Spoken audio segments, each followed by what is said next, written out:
बिस्मिल्लाहिर्रहमानिर्रहीम। अस्सलाम वालेकुम नाज़रीन, आप यूट्यूब चैनल देख रहे हैं। मैं इमरान खान हूँ। इससे पहले कि मैं जो करंट अफेयर्स की सारी खबरें आपके सामने रखूँ, इमरान खान साहब का एक स्टेटमेंट है। इमरान खान साहब ने जेल में जो मुलाकात की है उसमें बैरिस्टर सलमान सफदर को कुछ चीज़ें कही थी। एक तो कुछ खबरें झूठी चला दी गई कि इमरान खान साहब ने यह कह दिया कि अब इस्लामाबाद एहतजाज करने कोई नहीं आएगा, या कोई भी इस्लामाबाद का रुख नहीं करेगा, या कोई मार्च नहीं होगा। तो इसकी उन्होंने तरदीद की। उन्होंने कहा जी ऐसी कोई बात उन्होंने नहीं की। दूसरी कुछ और बातें भी उनसे मंसूब की गई बिला वजह, लेकिन वो बातें सारी झूठी हैं। इमरान खान साहब ने क्या कहा, ये ऑफिशियली पाकिस्तान तहरीक इंसाफ ने जारी कर दिया।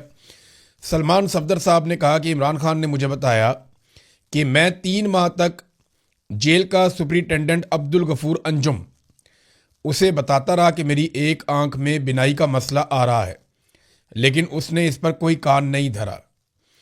कई दिन तक मेरी एक आंख की बिनाई 100% तक चली गई थी, यानी बिल्कुल उस आंख से इमरान खान साहब नाबीना हो गए थे, देख ही नहीं पा रहे थे। मुझे डॉक्टर आरिफ ने बताया कि इंजेक्शन लगाने से बिनाई में 15% बेहतरी आई है। उसके बाद से मेरी बिनाई में कोई बेहतरी नहीं आई। मैं बिल्कुल भी इस इलाज से मुतमईन नहीं हूँ। मैं मुसलसल कहता आया हूँ कि मेरे ज़ाती डॉक्टर्स को बुलाया जाए ताकि पता चले कि आंख में ब्लड क्लॉट या खून का लोथड़ा आने की असल वजह क्या है, बुनियादी वजह पता चल सके, लेकिन मुसलसल इससे इनकार किया गया। मैं काफ़ी अरसे से अपने डेंटिस्ट से भी चेकअप करवाने का कह रहा हूँ, लेकिन उसे भी नहीं बुलाया गया। मुझे और बुशरा बीबी को 24 घंटे कैद तन्हाई में रखा जा रहा है। बुशरा बीबी की भी आंखों का मसला आया और 2 हफ्ते बाद वही मेडिकल बोर्ड उनका मुआयना करेगा जिसने मेरा मुआयना किया था। देखें, इमरान खान साहब कहते रहे जेलर को, और 3 महीने तक कहते रहे कि मेरी आंख की बिनाई जा रही है, मुझे दिखाई नहीं दे रहा। मैं ये मानने के लिए तैयार नहीं हूं कि पहले 15 मिनट में या 1 घंटे में आसिम मुनीर साहब को यह नहीं पता था। आसिम मुनीर का सबसे हाई प्रोफाइल कैदी इमरान खान है। मैं आपको कैटेगोरिकली और क्लियरली ये बात बता रहा हूं क्योंकि मैं इस सारी सूरत से गुजरा हूं। इमरान खान कानून का कैदी नहीं है। इमरान खान किसी अदालती फैसले के नतीजे में जेल में बंद नहीं है। ये सिर्फ आसिम मुनीर साहब की जेल में है इमरान खान साहब, और फील्ड मार्शल आसिम मुनीर के ही कैदी हैं इमरान खान साहब, और उन्होंने ताकत के बलबूते के ऊपर निज़ाम को कंट्रोल करके इमरान खान साहब को जेल में रखा हुआ है। जैसे कि उन्होंने एक जाली हुकूमत बना के उसको भी इक्तदार में रखा हुआ है। तो इमरान खान साहब के साथ इतना बड़ा इशू हो गया, मैं ये मान ही नहीं सकता, और ये मुमकिन ही नहीं है कि पहले ही दिन आसिम मुनीर साहब को पता ना चल गया हो कि इमरान खान साहब की आंख की बिनाई जा रही है। लेकिन 3 महीने तक वो बताते रहे और इग्नोर किया जाता रहा। तो इसका क्या मतलब है? इसका मतलब ये है कि इस मुल्क में फील्ड मार्शल आसिम मुनीर साहब को या निज़ाम को किसी किस्म की कोई फिक्र नहीं है कि साबिक वजीर आज़म और पाकिस्तान के सबसे मकबूल अवामी लीडर के साथ जेल में क्या हो रहा है। यही कायदे आज़म के साथ किया गया, यही फातिमा जिन्ना के साथ किया गया, यही जुल्फ़िकार अली भुट्टो के साथ किया गया।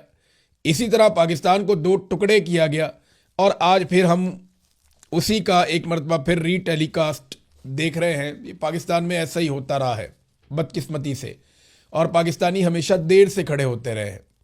पाकिस्तानियों ने पहले हमेशा नुकसान उठाया और उसके बाद उस नुकसान के खिलाफ आवाज़ उठाई।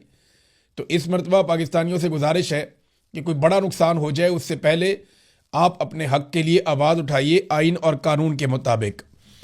नाज़रीन, अब आ जाएँ बैनुल अक़वामी ख़बरों पर। मुख्तलिफ अमरीकी बहरी बेड़े अलग अलग तरफ से आबनाए हुर्मुज़ की तरफ जाने वाले जो समुद्री रास्ते हैं उनकी तरफ बढ़ रहे हैं, और इन जहाज़ों की जो आबनाए हुर्मुज़ से गुजर कर आएंगे उनकी नाकाबंदी के लिए ये अमरीकी बहरी बेड़े आगे बढ़ रहे हैं और वहाँ नाकाबंदी शुरू करने वाले हैं।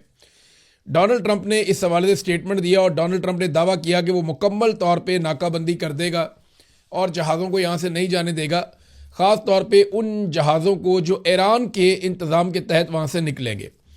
डोनाल्ड ट्रंप ने कहा कि ईरान की नेवी जो है वो इस वक्त समुद्र की तह के अंदर मौजूद है, यानी वहाँ लेटी हुई है, हमने उनके जहाज़ तबाह कर दिए, ये कहा डोनाल्ड ट्रंप ने। मुकम्मल तबाही कर दी उनकी नेवी की हमने। 158 जहाज़ों का उसने क्लेम किया।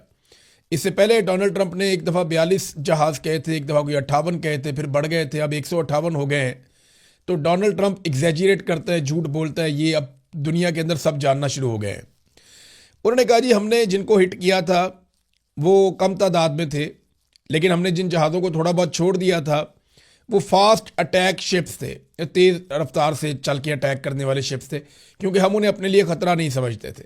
लेकिन अब अगर ये हमारी तरफ बढ़ेंगे तो हम इन्हें भी तबाह कर देंगे, और इन्हें, हमारी ब्लॉकेज को अगर ये ख़राब करने की कोशिश करेंगे, हमारी रुकावटों को और नाकों को हटाने की कोशिश करेंगे, तो हम इन्हें तबाह करेंगे। और उसी तरह तबाह करेंगे जैसे कि हमने स्मगलरों के जो जहाज़ थे या समुद्र में कश्तियाँ थीं उनको हमने तबाह कर दिया था। अमेरिका के अंदर जो ड्रग्स आती थीं समंदर के ज़रिए से, उनकी एक बड़ी मिकदार को हमने ख़त्म कर दिया है, और हम यहाँ पे यही करेंगे। Thank you very much for your attention to this matter, president Donald J Trump. तो ये ट्रंप की जनाब एक और धमकी आ गई। तो ट्रंप तो कह रहा है कि वो निगरानी करेगा और वो ब्लॉकेज लगाएगा आबना हुर्मुज़ के इर्द गिर्द, यानी आबना हुर्मुज़ में से एक तो ईरान नहीं गुजरने देगा उन जहाज़ों को जो अमेरिका और इसराइल के हमायती हैं, और दूसरा जो ईरान की शराइत के मुताबिक नहीं गुजरेंगे उनको वो रोकेगा। अब जो ईरान की शराइत के मुताबिक गुजरेंगे उनको अमेरिका रोकेगा, यानी कोई भी यहाँ से नहीं जा सकता। सबसे बड़ा पंगा पड़ जाएगा चाइना का। चाइना ने यहाँ पे एक स्टेटमेंट जारी किया है। चीन के वज़ीर दिफा का स्टेटमेंट मैं आपको पढ़ के सुनाता हूँ, ये बहुत इंपॉर्टेंट है इस वक्त। चीन के वज़ीर दिफा एडमिरल डोंग जून, उन्होंने एक मुख्तसर बयान जारी किया जिसमें उन्होंने कहा कि आबना हुर्मुज़ के ज़रिए ईरानी बहरी तजारत की अमरीकी नाकाबंदी के पहले से ऐलान करदा वक्त के ऐन मुताबिक उन्होंने जो है वो अपना एक स्टेटमेंट जारी कर दिया है। हम दुनिया में अमन और इस्तेहकाम के लिए पुरअज़म हैं। हम मशरिक़ वस्ता की सूरत हाल की निगरानी कर रहे हैं। हमारे जहाज़ आबना हुर्मुज़ के पानियों में मुसलसल आ और जा रहे हैं। चीन ने क्लियर किया कि हम आबना हुर्मुज़ के पानियों से गुजर रहे हैं, हम जा भी रहे हैं, हम आ भी रहे हैं, मुसलसल हम ट्रैवल कर रहे हैं। ईरान के साथ हमारे तजारती और तवानाई के मुआहदे मौजूद हैं। हम उनका एहतराम और पासदारी करेंगे और दूसरों से भी तवक्को रखते हैं कि वो हमारे मामलात में मुदाखलत नहीं करेंगे। ये है सबसे इम्पॉर्टेंट। यहाँ अमेरिका का नाम लिए बगैर उन्होंने कहा कि दूसरों से भी हम तवक्को रखते हैं कि वो हमारे मामलात में मुदाखलत नहीं करेंगे। आबना हुर्मुज़ ईरान के कंट्रोल में है और ये हमारे लिए खुला है, ये उन्होंने क्लियर कर दिया। इस नाकाबंदी का मकसद पूरा मकसद है चीन को ईरानी तेल की तरसील रोकना है। अमेरिका चीन के साथ फौजी तसादुम का ख़तरा मोल नहीं ले सकता और ना ही लेगा, लिहाजा ये नाकाबंदी पैदा होने से पहले ही दम तोड़ चुकी है। अब आ जाए नाजरीन इस बात पे कि चाइना को क्या ट्रंप रोक सकता है बदौलत ताकत। तो इसका सादा जवाब है कि डोनाल्ड ट्रंप के लिए बहुत बड़ी मुसीबत बन जाएगी। अभी वो ईरान से लड़ा है और जो कुछ उसके साथ हुआ वो सारी दुनिया ने देखा। अब अगर यही चाइना के साथ लड़ पड़ती है यही फ़ौज डोनाल्ड ट्रंप की, तो उसके लिए बहुत बड़ी मुसीबत बन जाएगी। बेशक अमेरिका की फ़ौज बहुत ताकतवर है, उनके पास बहुत सारे हथियार हैं, उनके इत्तेहादी बड़े तगड़े हैं, लेकिन इस वक्त ज़्यादातर इत्तेहादी उन्हें मुयस्सर नहीं है। और अगर वो चीन के साथ लड़ते हैं और लड़ाई की वजह यह बनती है कि अमेरिका ने चीनी जहाज़ों को समंदर में रोका है, तो फिर दुनिया अमेरिका के साथ खड़ी नहीं होगी। यहाँ पे चीन का मौक़िफ़ दुरुस्त हो जाएगा। नाज़रीन ये एक और ख़बर भी है और ये बड़ी अहम है। इस मौके पे मैंने आपको पिछले वीलॉग में एक नक्शा दिखाया था। मैंने आपको बताया था कि जब तक ये गल्फ़ ममालिक की दुकान बंद रहेगी तेल की, तब तक दूसरी दुकानों का तेल बिकेगा, जिसमें एक बड़ी दुकान अमेरिका की भी है, जहाँ उनके पास वेनेज़ुएला का और अमेरिका का तेल अपने कंट्रोल में है।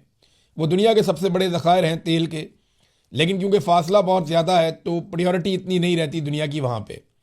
अब आबना हुर्मुज़ वाली जो दुकान है वो बंद हो गई है, गल्फ़ वाली दुकान बंद है। फ़िलहाल वहाँ पे ईरान का एक ब्लॉकेज था, अब अमेरिका ने बड़ा ब्लॉकेज लगा दिया है। तो जब वो दुकान बंद है तो फिर अमेरिका की दुकान चलेगी। इतलात के मुताबिक बहुत बड़ी तादाद में खाली टैंकर्स बढ़ रहे हैं अमेरिका की जानिब, ताकि वहाँ से वो तेल भरवाएँ और तेल भरवाने के बाद वो अपने अपने मुल्कों में वापस तेल लेकर जाएँ और उनका एनर्जी का क्राइसिस ना रहे। अब इसमें ना एक सऊदी अरब के सोशल मीडिया इन्फ्लुएंसर हैं और लिखारी हैं बड़े ज़बरदस्त, उन्होंने एक तबसरा किया है। नाम है इनका अब्दुल सलाम सालेह। ये जो इन्होंने तहरीर लिखी है ना, ये बड़ी इंपॉर्टेंट है। इन्होंने लिखा अपनी पोस्ट के अंदर कि हुकूमत की तब्दीली के सराब से बहरी कज़ाकी तक, यानी ये हुकूमत तब्दील करने गए थे, रजीम चेंज करने गए थे और अब बहरी कज़ाकी तक आ गए हैं। ट्रंप किस तरह खलीजी दानिश के साथ गद्दारी कर रहे हैं। ये ट्रंप को एक गद्दार इन्होंने करार दिया। ये अब सऊदी राइटर है और सऊदी अरब के सोशल मीडिया में अब अमेरिका को वैसे नहीं देखा जाता। जो कोई भी ट्रंप की ज़हनियत को समझता है वो जानता है कि डीलर और सरमायाकारी का आदमी है, चाहे इसके लिए जंग के पत्ते ही क्यों ना खेलने पड़ जाएं और चाहे इसकी कीमत इसके नाम निहाद इत्तेहादियों को ही क्यों ना चुकानी पड़ जाए, वो तो पैसा वैसे ही बनाता है बस। खलीजी ममालिक तुर्की और पाकिस्तान को इलाकाई जंग में घसीटने में नाकामी और नेटो और यूरोप की जानिब से सख्त रद्द-ए-अमल का सामना करने के बाद, यानी खलीजी ममालिक भी नहीं लड़े, पाकिस्तान भी नहीं लड़ा, तुर्की भी नहीं लड़ा, मिस्र भी नहीं लड़ा और यूरोप भी उनके साथ नहीं आया और नेटो भी उनके साथ नहीं आया, तो जब इतनी ज़बरदस्त नाकामी हुई तो उसके बाद ट्रंप ने अमन पसंद नज़र आने के लिए 2 हफ्तों की जाली जंगबंदी का ड्रामा रचाया। हकीकत में वो जंगी ज़ुबान में सरमायाकारी की तैयारी कर रहा था। उनका वफद ईरानी हटदर्मी का बहाना बनाकर मुज़ाकरात से इसलिए भागा ताकि वो अपने असल मंसूबे का आगाज़ कर सकें। अब असल मंसूबा क्या है? वो ये कहते हैं कि अब वो आबनाए हरमज़ में एक बहरी ऑपरेशन शुरू कर रहे हैं और दावा कर रहे हैं कि वो ईरानी टूल टैक्स को रोक रहे हैं। तल्ख हकीकत यह है कि वो खलीज की शाहरक को दबा रहे हैं, जिससे रोज़ाना अरबों डॉलर का नुकसान हो रहा है, ताकि दुनिया को वेनेज़ुएला का लूटा हुआ तेल खरीदने पर मजबूर कर सकें, जिसे अमरीकी ब्रांड के नाम से बेचा जा रहा है। ये है वो बात। वो कहते हैं उन्होंने पहले वेनेज़ुएला का तेल काबू कर लिया, अब उस तेल को बेचने के लिए इनको बड़ी मार्केट चाहिए और मार्केट जो है वो पहले तेल ले रही थी आपने हुरमस के रास्ते से। अब वहाँ पे इन्होंने पहले एक जंग छेड़ी, हालात ख़राब किए, सारे मुल्कों को जंग में लाना चाहा, ममालिक नहीं आए तो अब ये बाहर की तरफ से रास्ते बंद कर रहे हैं ताकि यहाँ से तेल की खरीदो फरोख्त बंद हो जाए और फिर मार्केटिंग करके जो वेनेज़ुएला में तेल पे इन्होंने कब्जा किया हुआ है ये उस तेल को बेच सकें। ये सोच जो है ये बढ़ती जा रही है। ट्रंप इलाकाई तवानाई के मराकज़ को लाहक खतरात को नज़रअंदाज कर रहे हैं क्योंकि तेल की बुलंद कीमतें उनके चोरी शुदा ज़खायर के मफाद में है। यानी वो ये चाहते हैं कि तेल की कीमत देखें, अब ट्रंप ने तेल बेचना है ना, अब किसी और ने तो नहीं बेचना, तो जब ट्रंप ने तेल बेचना है तो महंगा होना चाहिए ना, फिर ट्रंप ज़्यादा माल बनाएगा। तो अब वो यही कह रहे हैं कि वो कीमतें बढ़ेंगी, इससे फ़ायदा होगा और अमरीकी मकामी गैस की कीमतों के बारे में मीडिया के ड्रामों से धोखा ना खाएं। पर्दे के पीछे ये खालिसतन एक तरह की कज़ाकी है ताकि आलमी शरियानों का गला घोंट कर अपना लूटा हुआ माल महंगे तरीन दामों में बेचा जा सके। अब ये सऊदी अरब की सोच है, वहाँ के एक लिखारी की सोच है। चाइना ने ना एक आर्टिकल चाइना में लिखा गया है और ये चाइना मॉर्निंग पोस्ट इसका नाम है। ये चीनी हुकूमत के करीब तरीन समझा जाता है ये जरीदा। इन्होंने जो आर्टिकल लिखा है इसमें पाकिस्तानी फ़ौज की सऊदी अरब में तैनाती के हवाले से लिखा है। इस आर्टिकल में चंद चीज़ें क्लियर की गई। एक तो पाकिस्तान अपनी फ़ौज सऊदी अरब में तैनात कर रहा है, ईरान के साथ भी ताल्लुकात रखता है, लेकिन वो खलीजी ममालिक को बताना चाहता है कि आपकी हिफाजत के लिए हम मौजूद हैं। अब पाकिस्तान के थ्रू वो चाइना के करीब भी आएंगे, तो अगर खलीजी ममालिक अपने दिफा के लिए चाइना और पाकिस्तान पर इन्हिसार करेंगे तो लोकल मामलात इस खित्ते में हल होना शुरू हो जाएंगे। लेकिन क्या अमेरिका को ये काबिल कबूल होगा, ये है सबसे बड़ा सवाल। अब ये आर्टिकल तो बहुत लंबा चौड़ा है, मैं उसमें नहीं जाता, लेकिन एक चीज़ मैं आपके सामने रखना चाहता हूँ। अब फ़र्ज़ करें पाकिस्तान और चीन पर इन्हिसार करते हैं खलीजी ममालिक अपनी सिक्योरिटी के लिए, तो अमेरिका को ये कभी काबिल कबूल नहीं होगा, क्योंकि अमेरिका अरबों डॉलर्स लेता है सिक्योरिटी के नाम पर इन ममालिक से। अब वो अरबों डॉलर जब अमेरिका को नहीं मिलेंगे तो क्या होगा? नंबर 2, चाइना की चौधराहट आएगी तो अमेरिका तो कभी खुश नहीं होगा, और अगर इस काम को करने में या आगे बढ़ाने में पाकिस्तान शामिल होगा तो अमेरिका पाकिस्तान के खिलाफ होगा। तो अगर ये सूरत हाल बनती है तो इसमें जो डोनाल्ड ट्रंप की एक बड़ी ज़बरदस्त नज़र है आसिम मुनीर पे, शहबाज शरीफ पे, यहाँ पे खटाई पैदा हो सकती है मुमकिन तौर पे। लेकिन पाकिस्तान और खित्ते के मफाद में यही है, पाकिस्तान के और खित्ते के मफाद में ये है कि यहाँ जो मौजूद ममालिक हैं वो अपने मामलात को खुद हल करें और एक दूसरे के साथ मिलजुल कर रहें और मुज़ाकरात करें और पुरअमन तरीके से मुज़ाकरात करें, और जो बाहर से मुदाखलत है उसको कम करें या ख़त्म करें या बैरूनी हथियारों को वापस भेजा जाए कि यहाँ पे उनकी ज़रूरत नहीं है। ऐसे में अमेरिका एक शरारत कर सकता है, वो भारत को चाबी दे सकता है और उसे ये कह सकता है कि हमारी सपोर्ट तुम्हारे साथ है, तुम पाकिस्तान के ऊपर अटैक करो। तो क्या चाइना पहले की तरह पाकिस्तान को दोबारा हिफाजत देने के लिए आएगा? तो मेरी राय में पाकिस्तान को चाइना ने बहुत दफ़ा मौका दिया है। चाइना हमेशा पाकिस्तान के साथ खड़ा हुआ है और आजकल बेशक बहुत सारी नाराज़गियाँ हैं और नाराज़गियों की वजह पाकिस्तान की मिलिट्री एस्टेब्लिशमेंट है जो चाइना के साथ ताल्लुकात पर हमेशा अमेरिका के ताल्लुकात को तरजीह देते हैं। वो हमेशा ये सोचते हैं कि अमेरिका के साथ हमारे ताल्लुकात बेहतर रहने चाहिए। ये एक बड़ी वजह है। लेकिन चाइना को पाकिस्तान के साथ खड़ा होना होगा अगर ऐसी कोई सूरत बन जाती है तो। नाज़रीन, दुनिया भर में इस वक्त डोनाल्ड ट्रंप के ऊपर शदीद तनकीद हो रही है। बरतानिया की पार्लियामेंट में वो किया गया ट्रंप के साथ कि कोई सोच भी नहीं सकता था। अमरीकी सदर को गैर कानूनी, गैर इखलाकी तौर पर आलमी कवानीन की धज्जियां उड़ाने वाला करार दिया गया। यह भी कहा गया कि यह बरतानिया का दोस्त नहीं है और यह दुनिया का लीडर नहीं है। ये एक खतरनाक और बदउनवान गैंगस्टर है और इसे उसी हिसाब से निपटना चाहिए। वज़ीर आज़म को यह भी कहा गया कि वो बादशाह को मशवरा दें, बादशाह को यह कहें कि वो वाशिंगटन का दौरा कॉल ऑफ कर दें इससे पहले कि देर हो जाए। और उन्होंने कहा जी मुझे खौफ है कि ट्रंप हमारे बादशाह को अपनी साइड पर खड़ा होने के लिए मजबूर कर सकता है। हम अपने बादशाह को इस सूरत में नहीं फंसा सकते। अब इस किस्म की बातें जो बरतानिया की पार्लियामान में हो रही हैं, तो ये डोनाल्ड ट्रंप का या अमेरिका का सबसे बड़ा इत्तेहादी था। डोनाल्ड ट्रंप के इक़दाम की वजह से दुनिया डोनाल्ड ट्रंप से आहिस्ता आहिस्ता दूर जा रही है। CIA के साबिक डायरेक्टर हैं जॉन ब्रेनन, इन्होंने भी एक स्टेटमेंट दिया। इन्होंने कहा डोनाल्ड ट्रंप ज़हनी तवाज़ुन खो चुके हैं, नफ्सियाती मसाइल हैं उनके। तो जो नफ्सियाती मसाइल हैं डोनाल्ड ट्रंप के, उसकी बुनियाद पर उन्हें मुल्की आइन के मुताबिक उनके मनसब से हटा देना चाहिए। ये अब एक सोच पैदा हो चुकी है। नाज़रीन, पाकिस्तान के अंदर एक खबर है बड़ी इंपॉर्टेंट, मैं आपके साथ रख देता हूँ आपके सामने। इसको ज़रा खबर को आपने समझना है टेक्निकली कि हमारे साथ हाथ कितना बड़ा हो रहा है। इस वक्त गैस की और बिजली की पाकिस्तान में लोड शेडिंग हो रही है। जो लेस्को का शॉर्टफॉल है, सिर्फ लेस्को का आपको बता रहा हूं, वो 850 मेगावाट से तजावज़ कर गया है।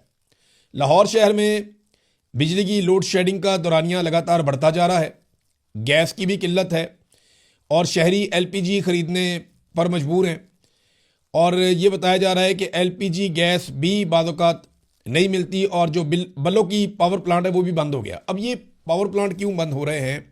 पाकिस्तान में तो पेट्रोलियम मसनूआत मौजूद हैं, ईरान के साथ अच्छे ताल्लुकात हैं, हमारा तो तेल आता रहता है, हमारी सप्लाई की कोई किल्लत नहीं है। ये पाकिस्तान के इंफॉर्मेशन मिनिस्टर ने कहा। ये हमारे साथ हो क्या रहा है, इसको ज़रा आप समझिए।